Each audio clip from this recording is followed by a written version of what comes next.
Jornal em Foque.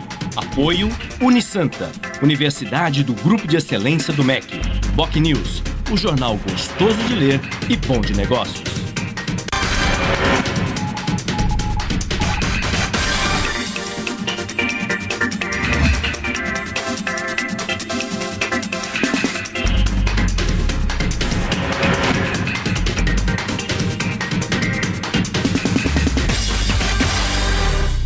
Olá, bom dia. Começa agora pela Santa Cecília TV ao vivo, uma nova edição do Jornal em Foque. E nesta segunda-feira, dia 25 de agosto, nós estamos recebendo com muito prazer o prefeito de Santos, Paulo Alexandre Barbosa, do PSDB, e o colega jornalista, diretor da Faculdade de Arte e Comunicação da Universidade de Santa Cecília, professor Humberto Chalub. Vamos agora às manchetes de hoje, segunda-feira, 25 de agosto, dos principais jornais e sites. O jornal Folha de São Paulo traz a seguinte manchete: Dilma diz que falta experiência para a Marina. O Estado de São Paulo: crise da indústria de veículos afeta fornecedores. A Tribuna de Santos: Santos enfrenta onda migratória de refugiados. O semanal BocNews também trata do mesmo assunto: refugiados, destino Santos. No Santa Portal: missa celebra abertura de festividades de Nossa Senhora do Monte Serrat. No G1, Santos e região: usuário de drogas é achada morta e com marcas de estupro. No portal da UOL: morre Antônio Hermílio de Moraes, em São Paulo. E a revista Veja traz na capa a presidenciável Marina com a pergunta: Marina, presidente? Muito bem. E nós estamos há exatamente 40 dias das eleições gerais do dia 5 de outubro. E nesse sentido, a última pesquisa do Instituto Datafolha com relação ao governo de São Paulo revela que o governador Geraldo Alckmin, se as eleições acontecessem hoje, seria reeleito no primeiro turno com 55% das intenções de voto. Alckmin é seguido por Paulo Scaff, candidato do PMDB, que registra 16%. E em terceiro, Alexandre Padilha, candidato do PT, ex-ministro da Saúde, que registra apenas 5% das intenções de voto. Resta saber se agora, com o início do horário eleitoral na semana passada e também com a realização dos debates entre os candidatos, este cenário pode mudar. Se isto não acontecer, Alckmin será evidentemente reeleito e terá como vice o deputado federal da nossa região, Márcio França, que é candidato pelo PSB, Partido Socialista Brasileiro. Isto posto, nós vamos agora para um rápido intervalo comercial e voltaremos em seguida para entrevistar o prefeito de Santos, Paulo Alexandre Barbosa. Voltamos lá.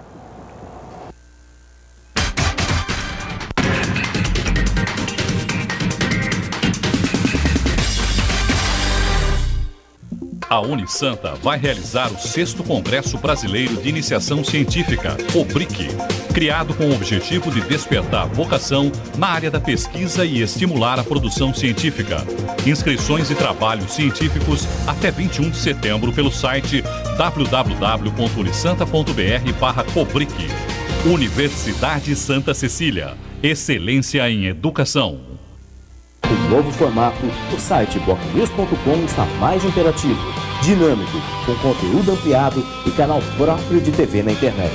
São mais notícias com credibilidade para curtir e compartilhar, em qualquer hora e lugar, seja pelo computador, tablet ou celular. Inclua o BocNews.com na lista dos seus favoritos e tenha ao seu lado a informação indispensável para o dia a dia. Jornal BocNews e BocNews.com. Experiência e inovação para bem informar. Vote nos deputados que vão ajudar nosso Estado a combater a impunidade, a acabar com a aprovação automática nas escolas e a fiscalizar as obras do metrô. Vote nos deputados do PT. Vote 13.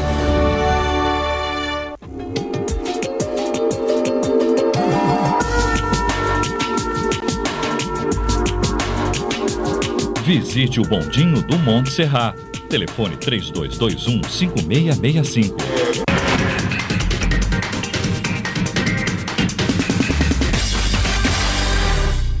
Muito bem, estamos de volta com o Jornal em Foque desta segunda-feira, dia 25 de agosto. Nós estamos ao vivo e recebendo com muito prazer o prefeito de Santos, Paulo Alexandre Barbosa, do PSDB, do colega jornalista, diretor da Faculdade de Artes e Comunicação da Universidade de Santa Cecília, professor Humberto Chalubi. Eu gostaria, prefeito, de iniciar essa entrevista exatamente pedindo ao senhor um panorama do momento eleitoral que a gente vive. Estamos, afinal, a 40 dias das eleições. Há o fator Marina, no caso da sucessão presidencial, Marina Silva, ex-senadora, que é candidata do PSB, né, diante da tragédia que vitimou Eduardo Campos, e também há um equilíbrio entre ela, pelo menos pelas pesquisas, entre ela e o candidato do PSDB, Aécio Neves. De qualquer forma, me parece que a esta altura fica garantido o segundo turno, não, prefeito? Bom dia, obrigado pela presença. Bom dia, Chico, bom dia, Chalubi, bom dia, telespectadores que estão em casa nos acompanhando. E realmente, a gente vive um cenário que, no meu ponto de vista, ainda precisa ser amadurecido, né, com esse episódio que nós tivemos, né, com a perda do Eduardo Campos, a entrada da Marina na disputa. Acho que ainda é necessário um tempo para que a população, para que o eleitorado possa absorver. Eu vejo que os números que estão sendo apresentados, as primeiras pesquisas, apontam ainda um cenário onde a população está sob forte comoção. Hoje eu vejo que existem duas diretrizes aí para estabelecer o voto das pessoas. A questão da emoção e da razão. Sim. Hoje a emoção predomina. E evidentemente que a razão vai ter um equilíbrio com o decorrer do tempo, quando as pessoas puderem analisar as propostas, os debates estão se iniciando, não houve debate ainda na eleição presidencial, teremos os primeiros debates, os candidatos terão a oportunidade de colocar suas ideias, suas propostas para serem avaliados. Começamos na semana passada com o horário eleitoral, enfim, acho que com esse processo as pessoas poderão fazer a sua opção, com base em quem tem melhores condições para governar o país, quem tem estrutura sob todos os pontos de vista, estrutura política, estrutura de governabilidade, que também é fundamental, né? Pensar no depois da eleição, que acaba sendo fundamental para que a gente possa superar os desafios que o Brasil tem, e que são muitos, né? E acho que a eleição é um momento propício para essa discussão. Em nível estadual, o que a gente observa é uma coerência dentro das propostas apresentadas pelo governador Geraldo Alckmin, né? A clareza dos princípios, né, que norteiam aqui a condução do Estado de São Paulo. E a população, nas primeiras pesquisas aí, tem demonstrado reconhecimento, né, com essa postura do governador, e o governador está à frente em todas as pesquisas, e pelo que eu vi no último debate, né, que aliás não contou com a presença do governador, que estava acamado, exatamente, hospitalizado. O governador esteve hospitalizado, mas ontem mesmo, inclusive, ele já estava a postos. Recebi 2 ligações do governador ontem já para esclarecer pontos, enfim, se preparando para o debate. Tem um novo debate hoje às 15:45 da tarde, e ele já estava se preparando e vai participar do debate dessa segunda-feira. Infelizmente não pôde participar por motivo de saúde realmente.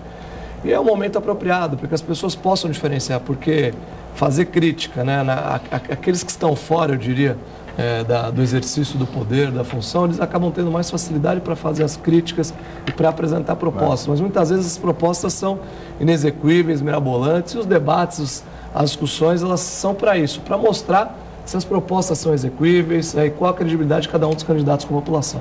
Agora, com relação ao debate, Humberto Chalubi, prefeito, enfim, a legislação precisa mudar um pouco em relação a esse número excessivo de candidatos, inclusive.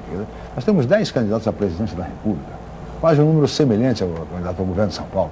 Ou seja, os debates acabam se tornando ineficientes, improdutivos, porque são perguntas, às vezes, sem sentido, para candidatos que não têm o que dizer, que buscam apenas um certo exibicionismo na mídia. Ou seja, isso tem que mudar um pouco. Chalubi, bom dia, obrigado. Bom dia, prefeito, bom dia, Chico.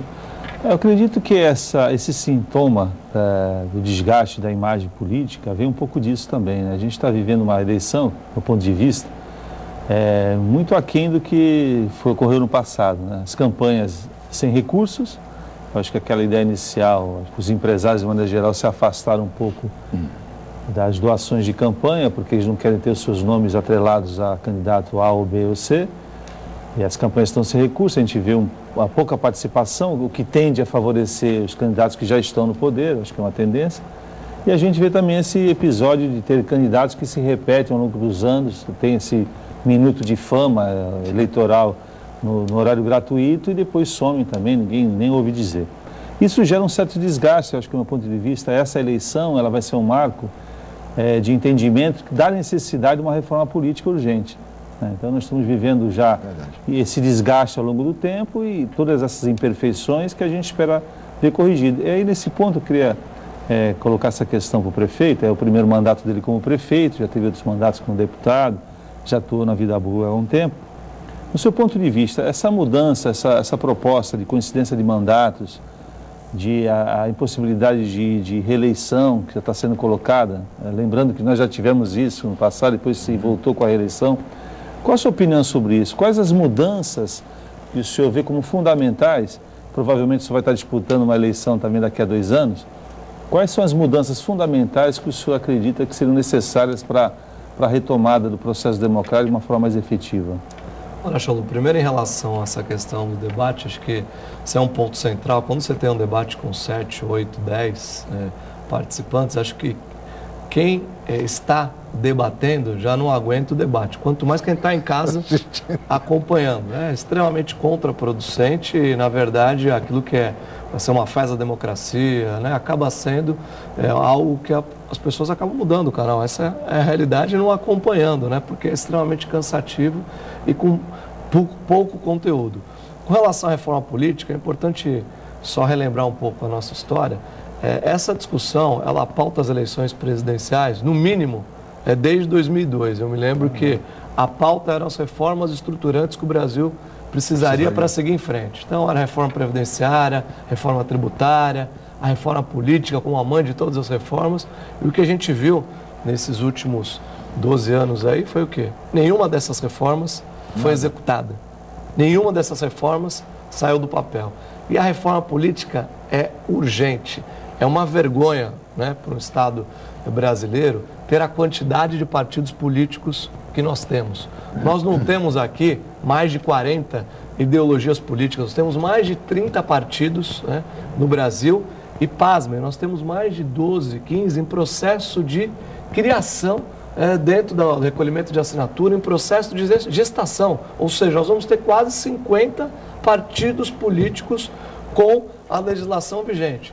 Isso significa dizer que muitas vezes, e infelizmente, os partidos têm tido um outro objetivo que não discutir propostas, ideias, e sim uma comercialização de horário eleitoral, o que é lamentável, né, para a política nacional. E essa é a realidade. Então, são verdadeiros artistas, figuras. A gente vê o horário eleitoral, que deveria ser coisa séria, onde as pessoas deveriam apresentar propostas, os candidatos mostrarem os seus ideais, os seus objetivos, sendo eleitos, e muitas vezes a gente não vê, é brincadeira, né? Tem palhaçada, uma série de questões, personagens, atores, o que é lamentável. Então, primeiro, redução do número de partidos políticos dentro da estrutura do país.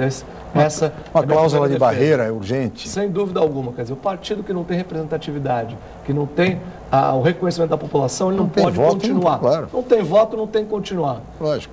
Fora. Segundo, o voto distrital. Né? É importante que o eleitor possa escolher o representante da sua região, aquele que está perto. Todos os seres humanos e os políticos não são diferentes, têm virtudes, têm defeitos. E é muito importante que essas virtudes, esses defeitos possam ser acompanhados de perto. Com o voto regional, o representante é aquele que está próximo do eleitor, porque muitas vezes o eleitor, um deputado, um parlamentar, ele vem durante o período eleitoral, recebe a votação e acaba depois se afastando da região, se afastando dos seus compromissos, seus ideais. Eu vejo isso como extremamente necessário. E no caso da nossa região, isso seria extremamente produtivo, porque nós já tivemos uma representação maior, né, nos últimos anos, e eu estou preocupado, né, preocupado com a representação que nós teremos como prefeito de Santos, como um político aqui da Baixada Santista, com a representação que nós teremos nas próximas eleições, tanto na Câmara Federal quanto na Assembleia Legislativa. Nós temos uma população de quase 2 milhões de habitantes e a nossa representação caminha, infelizmente, para não ser proporcional à representatividade quantitativa e qualitativa da Baixada Santista para o país. Então, eu vejo essa questão uma questão importante. O financiamento de campanha com regras claras e absolutas, isso tem que acontecer. E eu vejo que, na questão do período de mandato, da coincidência, um ponto que você colocou, Eu defendo um mandato ampliado, né, uma discussão de um mandato de 5, talvez 6 anos, sem a reeleição. Acho que esse é o caminho mais adequado para que a gente tenha mais produtividade e mais eficiência. Sem dúvida. E é importante também observar o seguinte, prefeito, você fez referência no início da sua intervenção com relação aos debates na televisão. E por isso a importância do segundo turno. Porque no segundo turno, com 2 candidatos, aí sim, o debate é muito mais produtivo, muito mais eficiente, onde as propostas, os compromissos dos candidatos, esses vão ficar claros, diferentemente de um debate com 8, 10 candidatos, onde o que vale são pegadinhas, é ganhar tempo, enfim, é aquele que consegue o melhor resultado. Mas, prefeito, eu queria passar agora para uma outra questão mais administrativa, e com relação especialmente a essa questão do custo do túnel Santos-Guarujá. Porque, de certa forma, a região foi surpreendida com o anúncio pela Dersa de que o custo do túnel dessa obra Santos-Guarujá seria elevado em algo em torno de quase 30%. Não lhe parece um valor exagerado, prefeito, para um reajuste de uma obra que nem sequer ela foi iniciada? Olha, Chico, a justificativa da Dersa em relação a essa alteração de valor se dá primeiro em função de que esses preços que haviam sido coletados e apresentados ao público são preços que têm origem no ano de 2012. Né? Nós estamos em 2014, então nós teríamos aí uma correção inflacionária do período. E também a obra tem uma previsão de se estender até 2018, segundo as previsões da Dersa, que é a responsável pela obra. E aí estariam embutidos dentro desse valor a inflação desse período prevista e também o dissídio relativo aos funcionários, os trabalhadores que iriam atuar na obra. Com essas projeções, com essa atualização financeira de 2012 para 2014, mais essa projeção de 14 até 2018, é que se chegou a essa expectativa, a esse número. E por que isso? Porque o financiamento que vai ser pleiteado junto ao banco, ao BNDES, ele tem que constar exatamente o valor que será utilizado na obra, justamente para que o financiamento possa fazer frente à totalidade da obra, para que não se comece a obra e depois o financiamento, o valor obtido em financiamento seja insuficiente para a sua conclusão. Sim. E a obra fique paralisada. Então, dentro dessa projeção financeira que foi executada, com as atualizações inflacionárias, com os dissídios incorporados no valor da obra, se chegou a esse investimento. Eu sou da opinião, Chico, que esses valores eles têm que ser transparentes, claros, né, para a população. Mas a obra mais cara que existe é aquela que fica no papel, é aquela que não sai, né? Porque só nesse projeto, por exemplo, já foram consumidos mais de 50 milhões de reais. O projeto executivo, todos os estudos de licenciamento, hoje existe uma licença prévia, que é a primeira das licenças ambientais, já para a obra do túnel, ou seja, nunca nós tivemos um estágio tão avançado em relação a essa obra, né? Com um projeto concreto, com aval técnico, com licenciamento ambiental, e para isso foi consumido um volume significativo de recursos, mas ainda, mesmo assim, a obra está no papel. E eu vejo que é necessário, realmente, nós esperamos aí, essa semana, inclusive, Chico, uma novidade em relação à obra, que é a publicação do edital de obra. Né? O compromisso da Dersa é publicar até essa sexta-feira o edital da obra, já iniciando o processo de contratação da empresa que será responsável por executar o túnel Santos-Guarujá. E, no início de 2015, começar a executar essa obra. Acho que o custo tem que ser discutido de forma transparente, mas o pior prejuízo para a população é manter essa obra onde ela sempre esteve nos últimos 70 anos, no papel. Nós temos que trabalhar, nos unir, para que a obra possa ser executada. Agora, prefeito, existe uma contrapartida da cidade, né? Uma proporção desse valor, ela é patrocinada pela cidade, a cidade vai investir uma parte de dinheiro. O senhor fez até um aporte de investimento nesse sentido, né? Não só com essa obra, como também na entrada da cidade. O senhor fez uma previsão no início do ano passado para o orçamento, já contando com esses investimentos, até foi uma das justificativas aí para uma correção aí da base do IPTU. E para o próximo ano, como é que o senhor está trabalhando essa ideia? Esse acréscimo também acresce ao valor de contrapartida da cidade? E na sequência da pergunta, como é que o senhor está prevendo o IPTU para o próximo ano, até porque o senhor começa agora já a elaborar o projeto orçamentário para o próximo ano. Como é que o senhor está vendo isso? Olha, então, Charles, dos projetos estruturantes que nós estamos desenvolvendo na cidade, o programa de drenagem, macrodrenagem da Zona Oeste, o Santos Novos Tempos, está na primeira fase em execução. Nós temos dinheiro a fundo perdido do governo federal, temos financiamento do Banco Mundial e recurso próprio da Prefeitura como contrapartida. As obras da entrada da cidade, nós somos selecionados, o financiamento foi aprovado, o contrato foi assinado com a Caixa, temos aí 290 milhões de reais para fazer as obras da entrada da cidade. E aí nós teremos financiamento, não é dinheiro a fundo perdido, o município está tomando o empréstimo e vai pagar. E além disso, para tomar o empréstimo, nós estamos dando também uma contrapartida, 290 milhões, 269 milhões financiamento pago pelo município e mais 21 milhões de contrapartida também do município. No caso do túnel da Zona Noroeste, que é outro grande projeto que está em desenvolvimento, é uma obra que está estimada em 486 milhões de reais, 50% fundo perdido no governo federal, 25% dinheiro do governo do estado e 25% dinheiro que o município vai financiar junto ao governo federal. No caso do túnel Santos-Guarujá, que é a obra que nós estamos colocando aqui, o município não vai ter nenhuma contrapartida. Esse dinheiro vem exclusivamente, fizemos um acordo com o governo do estado, e o governo do estado vai aportar recursos do Tesouro, recursos próprios do estado, e vai se responsabilizar pelo financiamento.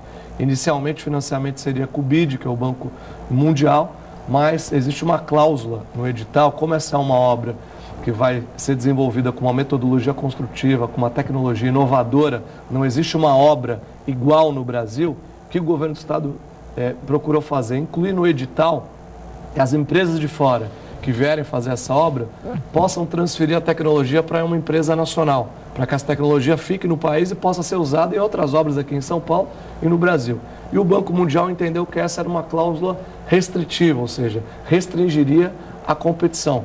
Por isso, não aprovou o financiamento para o túnel Santos-Guarujá.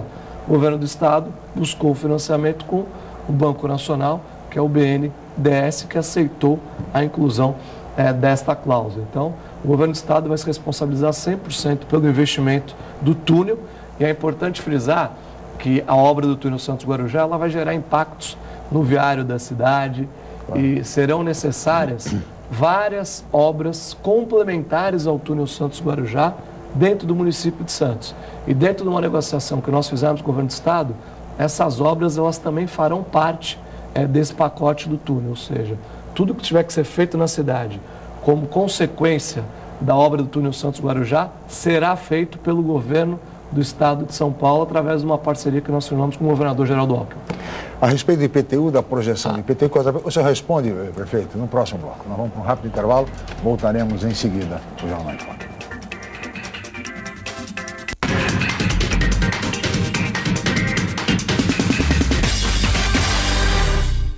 Você ainda tem dúvidas sobre a carreira profissional? Então não perca a 26ª Feira de Profissões da Unisanta. Oportunidade para participar de palestras gratuitas e visitar os estandes de todos os cursos da Unisanta, laboratórios, clínicas e outros ambientes. Dia 17 de setembro, das 9 às 13 e das 19 às 21h30, na Universidade Santa Cecília. Entrada franca com sorteio de brindes. Informações 3202-7101 ou www.unisanta.br/Feira de Profissões. O novo formato do site BocNews.com está mais interativo, dinâmico, com conteúdo ampliado e canal próprio de TV na internet. São mais notícias com credibilidade para curtir e compartilhar, em qualquer hora e lugar, seja pelo computador, tablet ou celular. Inclua o BocNews.com na lista dos seus favoritos e tenha ao seu lado a informação indispensável para o dia a dia. Jornal BocNews e BocNews.com. Experiência e inovação para bem informar. O bom deputado é aquele que trabalha próximo das pessoas, para conhecer os problemas de perto e entender as reais necessidades da população. É por isso que eu peço o seu voto para os deputados do PT, que são os mais próximos do povo. Vote 13.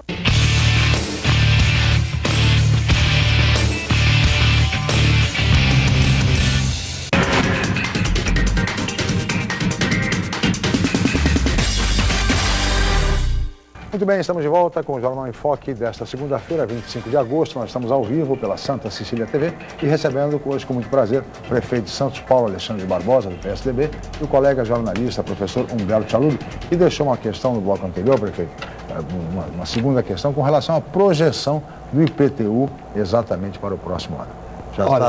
Você já tem ideia de quanto vai subir o IPTU?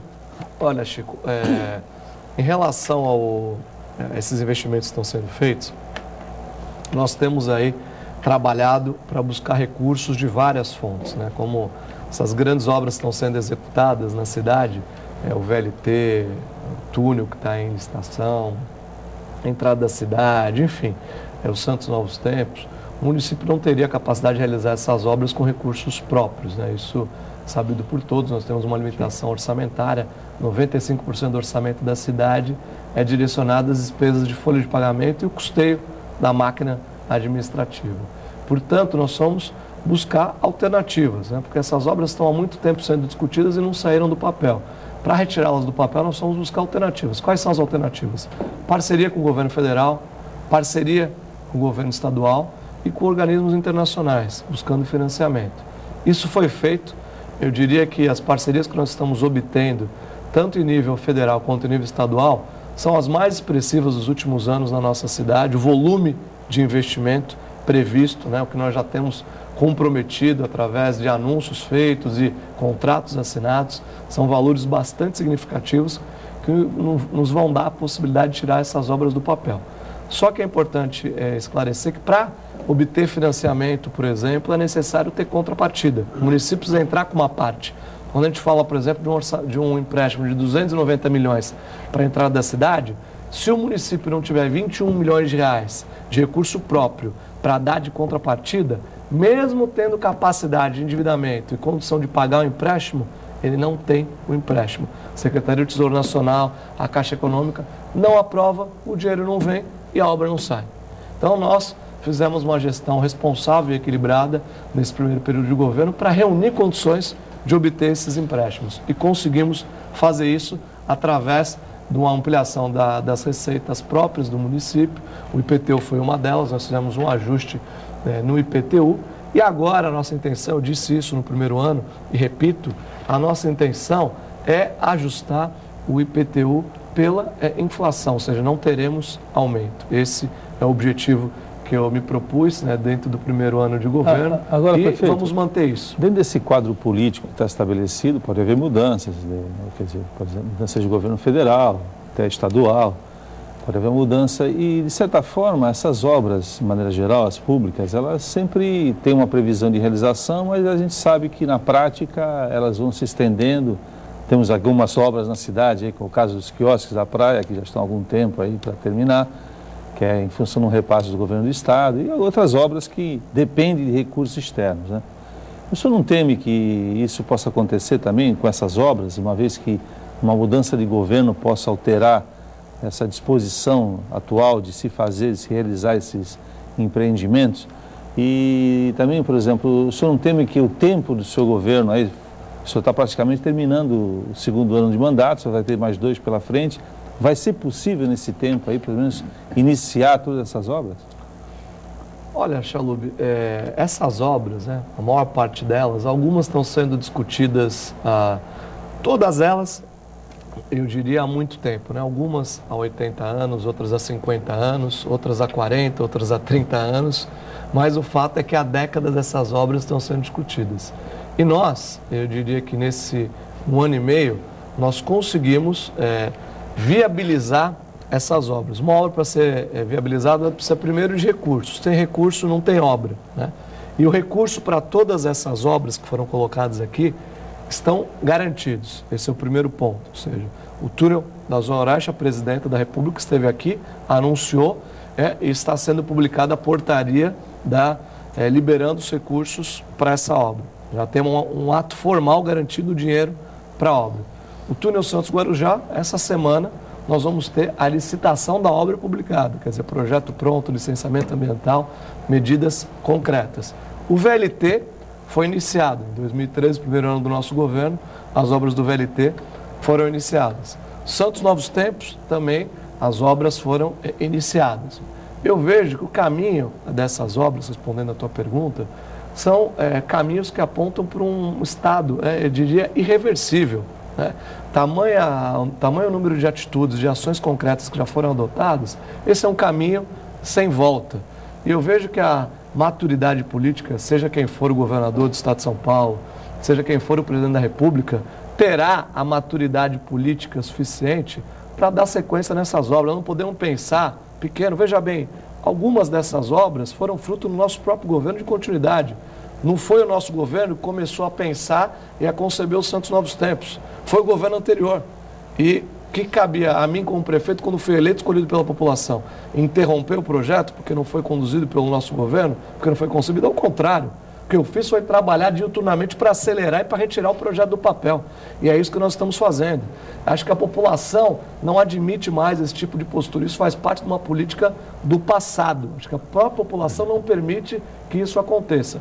E eu não estou preocupado se essas obras vão terminar no nosso governo. Essas obras não estão sendo feitas pensando na próxima eleição. Elas estão sendo feitas pensando na próxima geração de santistas que serão beneficiados com essas obras, que vão ter uma cidade melhor para se viver, que vão parar de ouvir falar em VLT, em alagamento, enchente na Zona Oeste, pelos jornais e vão ver realmente as obras sendo executadas. Esse é o meu objetivo e é isso que o nosso governo tem feito, trabalhado diuturnamente para retirar esses grandes projetos do papel. Prefeito, um compromisso, na esteira dessa discussão, um compromisso assumido pelo governo do Estado foi com relação às famílias que terão os seus imóveis desapropriados ali na região do Macuco, na região das casas populares do estuário, por conta da obra do túnel Santos-Guarujá.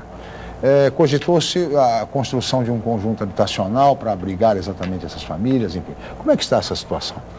Olha, é importante colocar, Chico, com as famílias, né? Nós fizemos uma discussão ampla, temos conversado bastante com as famílias, e a alternativa que foi discutida com o governo do Estado, a decisão tomada, o Estado tem uma área nas imediações onde será feito o túnel, diria muito próximo ao local das apropriações, nem 20, 30 metros do local das apropriações. Então, o Estado oferecerá uma alternativa para que as pessoas que eventualmente tenham seus imóveis desapropriados fiquem no mesmo bairro, na mesma localidade, em imóveis novos que serão construídos nesse espaço que o governo do Estado tem, no terreno que já é de propriedade do governo do Estado. E isso estará dentro do projeto do túnel Santos-Guarujá, dentro dos custos previstos, esse empreendimento habitacional. E é importante frisar que o projeto que está sendo discutido e pensado, ele vai ter uma capacidade de produção de unidades habitacionais maior do que a necessidade das desapropriações.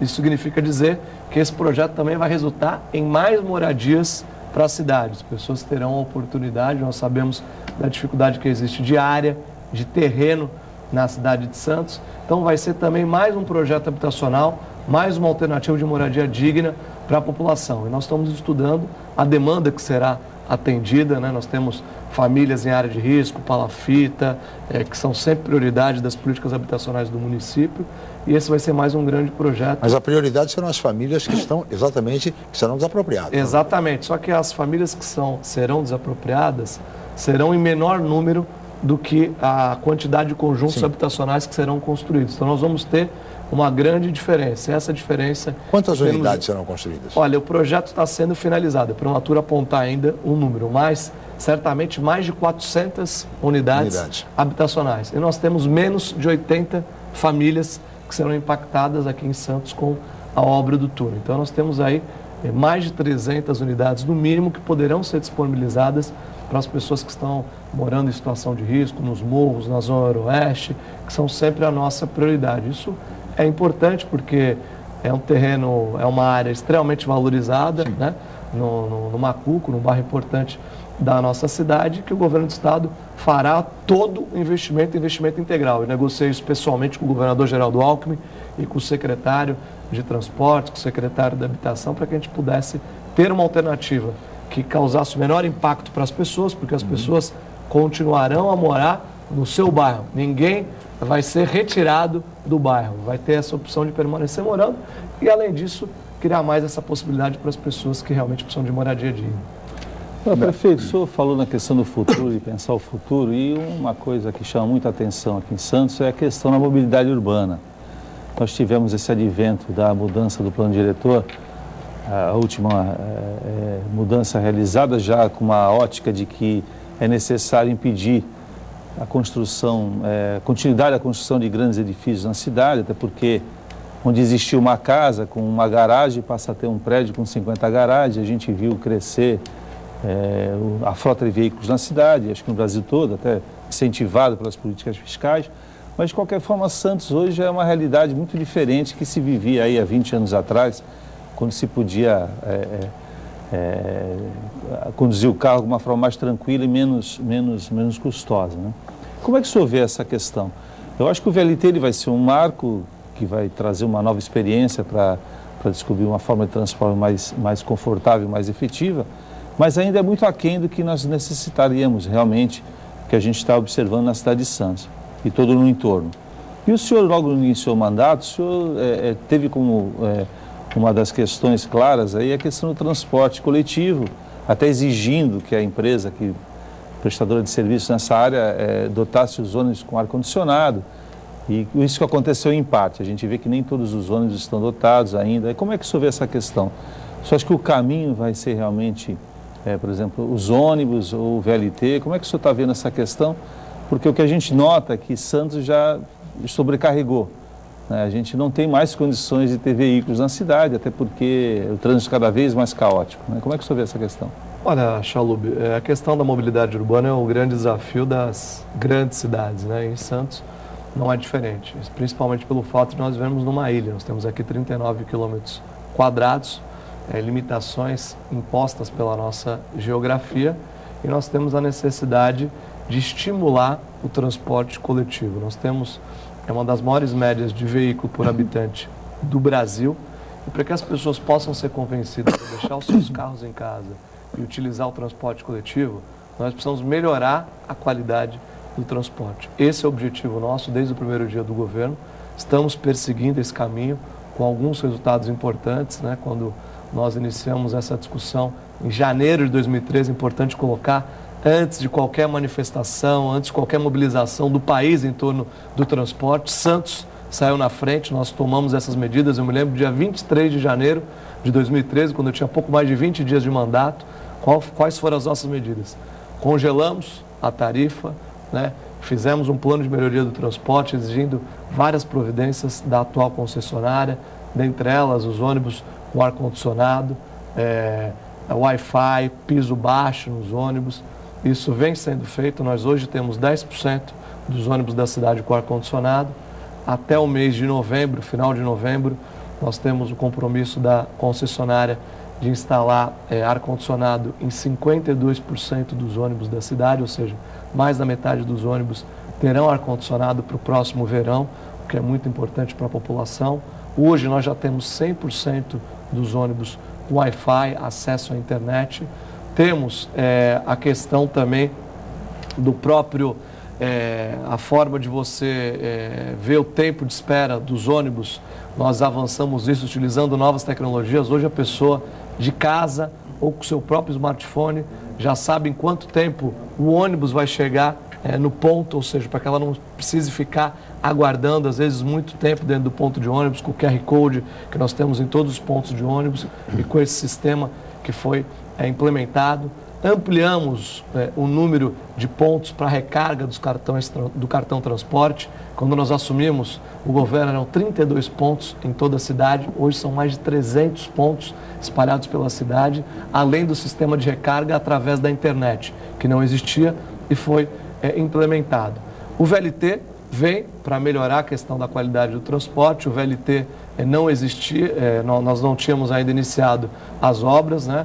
Começamos as obras em 2013, foi muito importante esse início de obra. Nós temos duas etapas do VLT, essa primeira, São Vicente e Conselheiro Neves, e teremos a conexão... A segunda fase até o centro. Até o centro. São obras, são ações importantes, Chalub, para melhorar a qualidade do transporte. Com isso, acredito que nós teremos um grande estímulo ao transporte coletivo, à qualidade, para que o cidadão possa realmente deixar o seu carro em casa. Esse é o nosso grande objetivo. O plano diretor, a nossa lei de uso e ocupação ao solo, promovem esse estímulo, o estímulo ao transporte coletivo, e para isso, para estimular, a gente precisa qualificar. E é isso que está sendo feito, inclusive com o próprio congelamento da tarifa, porque é o maior período em que a concessionária atua na cidade de Santos sem um centavo de reajuste. Isso é um processo de gestão, negociação, resultando aí em qualidade para a população. Temos muito o que melhorar, É importante frisar. Agora, temos prefeito, essa clareza. Prefeito, as prefeituras têm esse esforço, esse empenho em estimular o transporte público. Mas, em contrapartida, o governo federal desonera toda a tributação em relação ao carro ao particular, ao transporte particular, prefeito. Como é que se pode estimular, de um lado, essa situação e, de outro, lidar com o governo federal, que, por sua vez, estimula que o cidadão compre o veículo particular? Dessa forma, até sob o argumento justificável, legítimo, de manter empregos na indústria automobilística. E como é que é conciliar uma situação como essa? Mas eu gostaria que o senhor respondesse no próximo bloco. Nós vamos para um rápido intervalo, voltaremos em seguida no Jornal em Foque.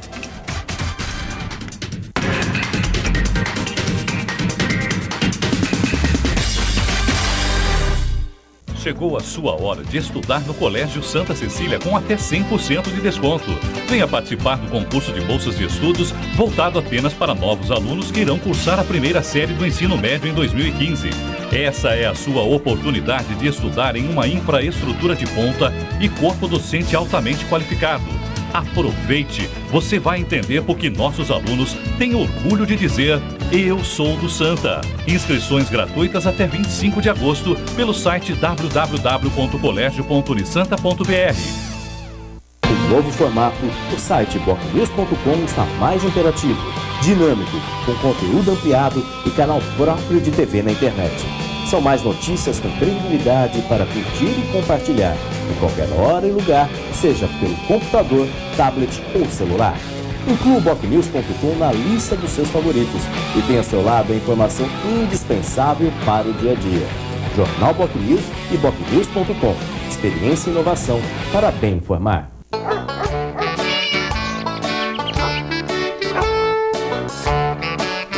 Os animais de estimação têm sentimentos, assim como nós. Eles sentem fome, frio e medo. Quando são maltratados, ficam tristes. Eles podem estragar seus sapatos, seus móveis e o seu jardim, mas nunca o seu coração.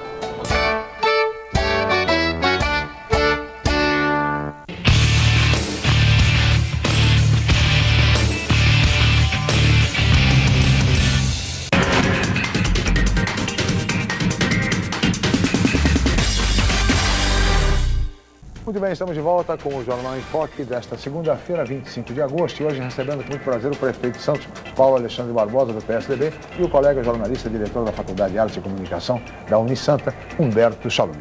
Prefeito, o senhor fala exatamente na estimulação do transporte público, e isso é correto. Agora, de que maneira lidar com o fato do governo federal ir na contramão e estimular o transporte individual, desonerando tributos, mas não desonera, por exemplo, o óleo diesel para baratear a passagem de ônibus? Como é que é conciliar isso, prefeito? Como é que é lidar com essa realidade? É importante frisar que deve ser uma política de governo. Quando a gente fala política de governo, governo federal, estadual, municipal, isso é o melhor para o cidadão, né? Então deve ser uma soma de esforços conjuntos de todas as esferas. E o que, como você muito bem observou, a gente vê não é exatamente isso. Nós temos uma linha sendo seguida muitas vezes pelos municípios, e é importante frisar sempre que os municípios eles acabam ficando sempre com impacto, né? O impacto muitas vezes dessas políticas que são conduzidas de forma inadequada, repercutindo na vida das pessoas, porque na medida que se estimula o transporte individual, que é aquilo que o governo federal faz, né? Estimula a aquisição de veículo, o automóvel, e desestimula o transporte coletivo, que nós temos o quê? Muitas vezes o trânsito caótico nas metrópoles, nas cidades, a qualidade de vida do cidadão sendo extremamente prejudicada, fruto do trânsito. Então nós temos que ter uma soma de esforços. Acho que nós vamos ver um novo momento. A eleição é um bom momento para isso, né? Onde os candidatos serão chamados a apresentar as suas propostas, e esperamos que dentro de um novo governo, de um novo ciclo, a gente tenha essa questão da mobilidade com um olhar prioritário, o estímulo ao transporte coletivo não como discurso, mas sim como prática. A desoneração do diesel, por exemplo, é um caminho para que a gente possa promover esse estímulo, reduzir os valores, baratear a passagem, que é uma carga extremamente significativa que é repassada para o bolso do cidadão, a gente sabe disso, né? Os valores que são praticados, que pesa muito no orçamento familiar. Então é importante que a gente tenha essa ação integrada entre todas as esferas de governo. Prefeito, nós falamos aqui agora há pouco, já está todo mundo prevendo e é uma cultura brasileira, infelizmente, essa questão da inflação. A própria obra que você comentou aqui do túnel já embute uma inflação futura, que não se sabe se vai ter nesse nível, mas já se pensa na inflação. As tarifas já são projetadas, o próprio PTU, quer dizer, a gente não acabou ainda com essa coisa da indexação. Todo mundo trabalha com essa ideia de inflação. E a ideia de inflação, ela gera uma certa preocupação, porque a gente associa a ideia também da recessão e, de certa forma, o que a gente está assistindo, assim, de maneira geral, que é uma retração de consumo.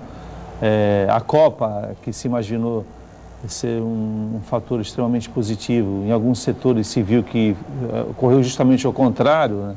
As ocupações dos hotéis não ficaram totalmente completadas, porque muita gente, ao invés de viajar na Copa, deixou de viajar em função da própria Copa no Brasil e vários outros fatores, né? Como é que o senhor vê esse quadro futuro, diante dessa perspectiva que está se apresentando dentro do processo de administração? E aí incorre todos os outros recursos, que são os recursos de custeios, que talvez sejam os mais importantes. Os investimentos são muito bem-vindos, mas o custeio da escola, o custeio do hospital, o custeio do dia a dia das pessoas, isso aí implica diretamente, porque a prefeitura depende dessas receitas e numa possibilidade de menos receitas se pode fazer menos investimentos, e com isso, como é que o senhor está vendo esse quadro para os próximos anos? Porque se já se admite as inflações, né? O custo da energia vai subir, a energia vai subir, o combustível vai subir, ou seja, 2015 se apresenta como um ano complicado.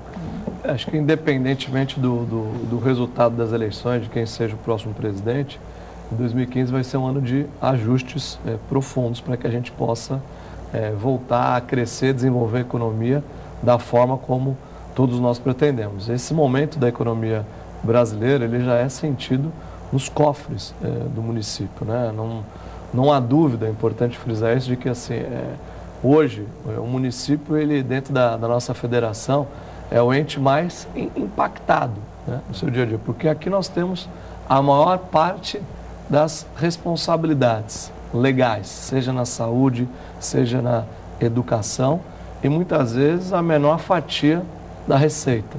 Temos a condicionalidade dos repasses dos impostos, o ICMS, que é um imposto que acaba se refletindo com a movimentação econômica, o próprio ISS, o FPM, que nós temos sentido aí uma diminuição no dia a dia.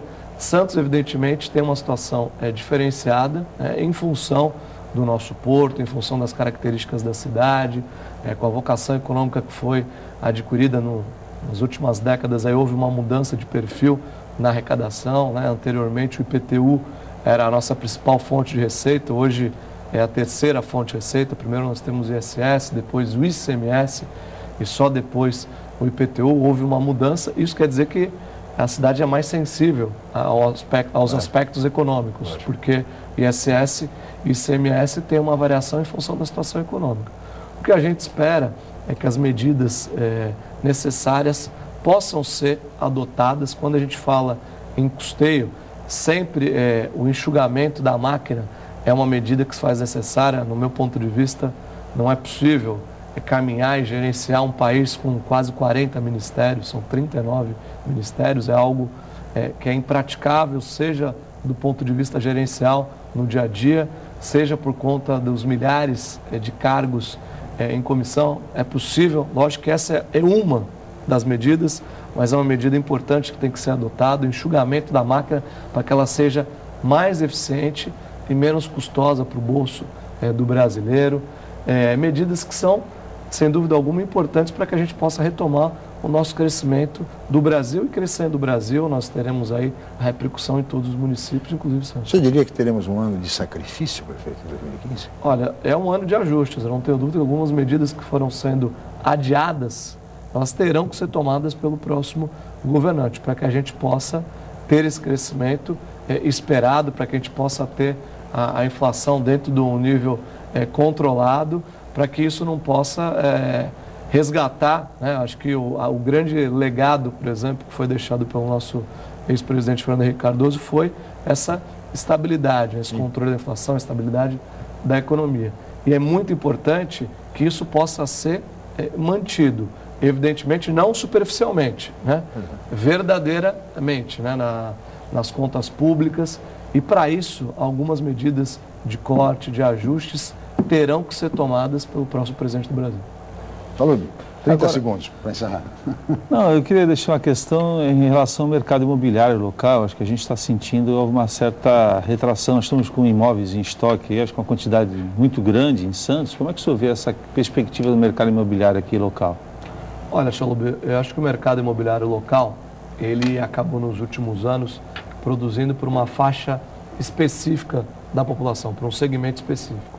E todo o nosso desafio no plano diretor, na lei de uso e ocupação do solo, é estimular o mercado imobiliário local, os construtores, a produzir especialmente para as pessoas que mais precisam, ou seja, aquelas que pagam o aluguel e não têm condição de comprar um imóvel na cidade. Imóveis num preço menor, preservando, obviamente, o lucro desses construtores, porque senão não haverá um interesse, né, em fazer construções para esse tipo de público. Nós estamos estudando algumas mudanças na lei de uso e ocupação do solo, estimulando a ocupação de algumas regiões da nossa cidade, como o centro, a zona noroeste, os corredores de transporte, para que a gente possa ter produção imobiliária, ter imóveis disponíveis para essa faixa de público que hoje não tem condição de comprar os imóveis que são construídos e comercializados na cidade. Muito bem. Prefeito, nós teríamos mais a conversar, mas o senhor sabe, somos limitados pelo tempo e chegamos ao final. A pauta seria extensíssima, mas infelizmente não dá para cumpri-la integralmente. Muito obrigado, prefeito Paulo Alexandre Barbosa, mais uma vez pela sua presença aqui no Jornal em Foque. Obrigado, Chico. Obrigado, Chalub. Um abraço aos telespectadores. Obrigado, Chalub, mais uma vez, comentarista do programa de hoje. Obrigado a toda a equipe, especialmente a você, telespectador, pela atenção, pela audiência. Amanhã estaremos de volta em mais uma edição a partir das 8 horas. Mais uma vez, muito obrigado e até amanhã.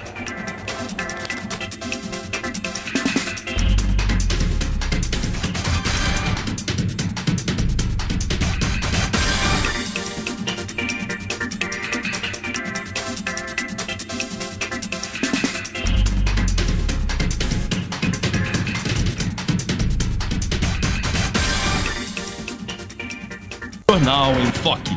Apoio Unisanta, Universidade do Grupo de Excelência do MEC. BocNews, o jornal gostoso de ler e bom de negócios.